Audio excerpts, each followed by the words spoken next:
You guys know. But yeah, here we go. First, using some new thought affirmations, then some yoga breathing exercises, some meditation postures, and following these by an attempt at the mystical methods of prayer. Each of these systems has its value, but that value can only be realized if the system is carried out in its entirety. They are the calisthenics of consciousness and aim at gradually developing the powers of the mind. So, for example, cyclomancy, right? That is a book full of techniques. That's its own system. Now, a lot of people can read it one time and put it down or read it halfway through. But what you're supposed to do is read it and practice it and keep practicing it and making sure that it's a part of your routine. Because, yeah, you might get an overnight uh, reaction, but to truly unlock these skills and abilities, this has to be something that you're practicing on a regular basis. I'll say that on a consistent, continual, regular basis, going through the system and following it to its end to the point that you're doing it without thinking about it. I don't know what I broke or fixed, but man, I'm telling you, just like throughout the day, randomly, if I pick up my phone or look at the clock, it is a repeating number. Like it's getting ridiculous now.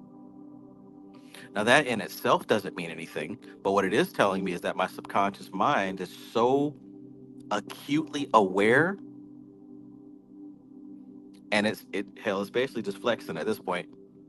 Hey, look at the clock. 11:11. Hey, look at the clock. 2:22. 5:5. Every time, all day for the past 2 months, I want to say at this point.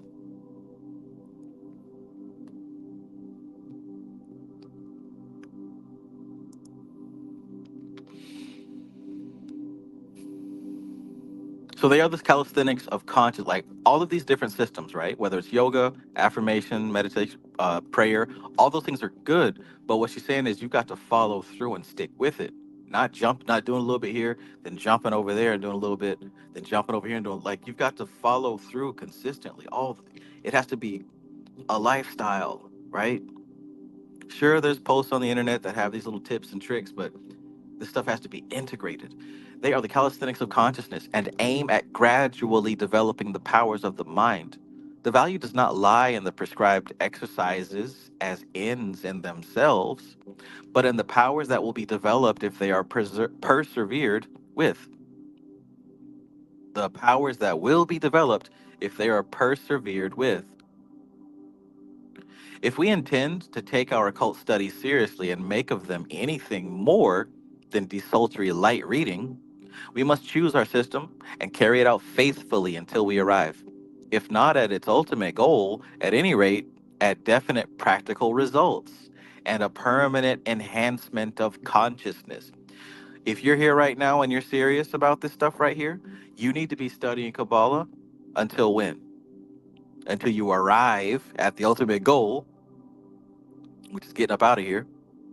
Or if not there, at least you keep practicing the stuff until you start to see definite practical results. What's practical mean? Like useful and appropriate, right? You need to be seeing results that are helping your bank account. You need to be seeing results that are helping your love life. You need to be seeing results that are helping your physical and mental and emotional health. You should be seeing results that are affecting your job or your place of business. You should see results that affect your home, the people around you, right?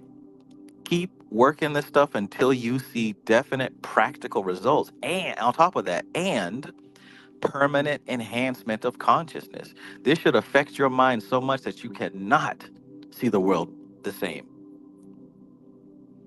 You shouldn't be able to put this information down and go back to the same life, mad because Mike Tyson lost the fight, crying because Donald Trump became the president.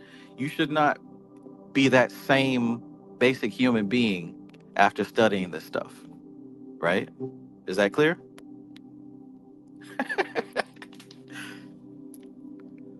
All that stuff shouldn't affect you at all.